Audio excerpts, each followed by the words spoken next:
Olá, amigos, tudo bem?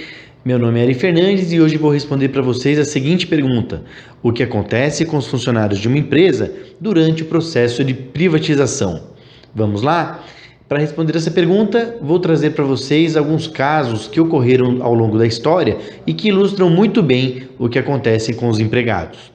Primeiramente, gostaria de começar falando da Usiminas. A Usiminas foi a primeira empresa a ser privatizada na década de 90, após a criação do Plano Nacional de Desestatização.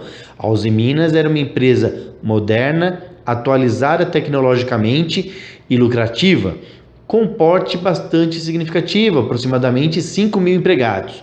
E a vontade política da época permitiu que todos esses empregados fossem aproveitados.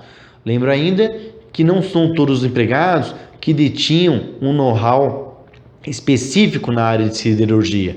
Muitos empregados trabalhavam em áreas anexas, como compra, administrativo e financeiro, RH, contabilidade e outras áreas comuns a outras empresas.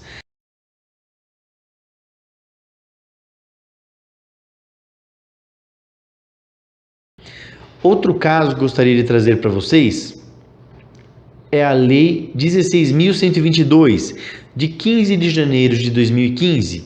É uma lei municipal de São Paulo que transformou o regime dos trabalhadores do Hospital Público do Servidor Municipal e da Autarquia Hospitalar Municipal. Eles eram regidos pelo regime de CLT, da Consolidação das Leis Trabalhistas, e essa lei 16.122 veio transformar o regime CLT em estatutário. Mais uma vez, a vontade política permitiu aí a unificação dos regimes. Outro caso que gostaria de trazer para vocês é da Rede Ferroviária Federal de Sociedade Anônima. Essa companhia ferroviária foi extinta há mais de 20 anos e os funcionários foram realocados por sucessão trabalhista para empresas concessionárias e estatais. Eu gostaria até de ler para vocês as empresas para as quais os funcionários foram transferidos: América Latina Logística, Ferroban, Malha Regional Sudeste, Companhia Ferroviária do Nordeste, Ferrovia Tereza Cristina, Ferrovia Centro-Atlântica, Ferrovia Novo Oeste, Flumitrens, Central Supervia e a CPTM. Até hoje, quando você pega trem em uma dessas companhias, é possível encontrar alguns dos trabalhadores da antiga RFFSA, Rede Ferroviária Federal de Sociedade Anônima. Outro caso que eu gostaria de trazer para vocês é o caso da CMTC. A CMTC era uma empresa municipal que cuidava do transporte público em São Paulo. Ela foi extinta em 8 de março de 95. Ela tinha na época 27 mil empregados, dos quais 1.200 ficaram na nova empresa, na empresa que foi transformada, a SP Trans, que passou a cuidar tão somente da área de fiscalização e gestão do transporte público municipal.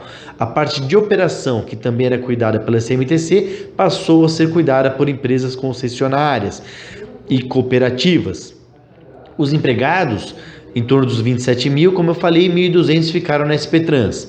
E os 25.800, 80% deles foram aproveitados por um acordo político com empresas que sucederam a operação do transporte público municipal em São Paulo.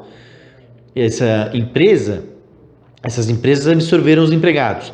Em torno de 20% dos empregados não foram absorvidos, 10% porque não quiseram e 10% porque as empresas contratantes não quiseram.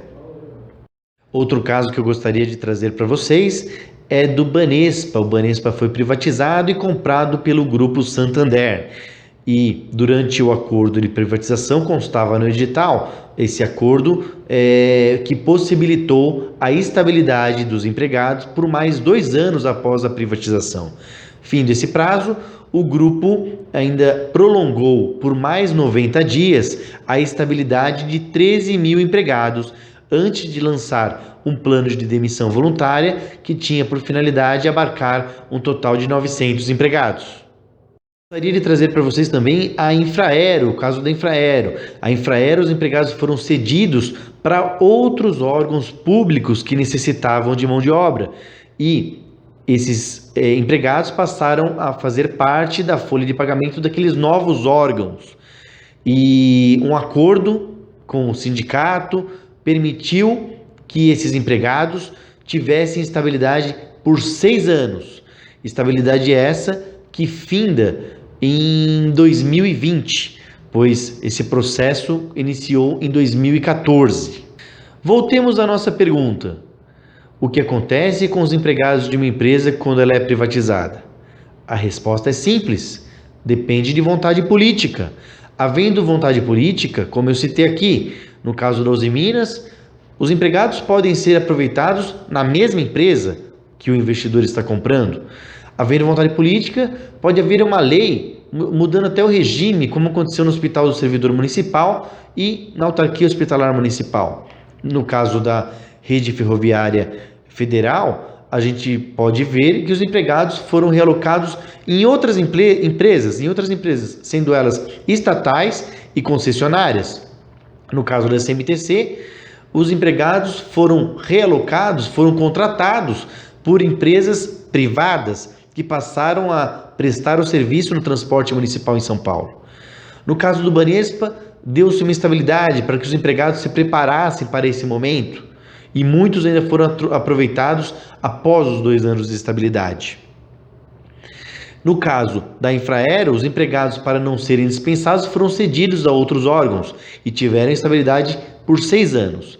Em outras palavras, havendo vontade política, é possível que os empregados sejam aproveitados em outros órgãos, no mesmo órgão, em outras empresas privadas, em outras empresas públicas. Depende da vontade política. Agora chamo a atenção dos colegas para um caso que está acontecendo nesse momento. A privatização do ANB. A privatização do ANB ocorrerá no modelo de alienação de ações e provavelmente ocorrerá a troca do controlador acionário, que hoje é a prefeitura. Sendo assim, esse novo controlador pode perfeitamente chamar uma assembleia de acionistas e alterar o objeto da empresa, tornando esses empregados desnecessários. Então há um risco muito grande desses empregados perderem seus empregos, desses empregados concursados. Sendo assim, a Câmara dos Vereadores de São Paulo, num total de 50 dos 55 vereadores, assinaram uma emenda ao PL 582, que trata da privatização do ANB, e apresentaram ao prefeito João Dória, que vetou a emenda. Agora esse veto retorna à Câmara dos Vereadores. E nós pedimos aos vereadores que, com o mesmo carinho que tiveram ao assinar a emenda de realocação, venham fazer diferença na vida dessas 350 pessoas, pais e mães de família concursados, que trabalham no ANB. Possibilite a realocação, derrube esse veto, vamos fazer a diferença, vamos fazer história. É isso que os empregados precisam, desses vereadores que tanto fazem pela cidade de São Paulo. Um grande abraço a todos, eu fico por aqui.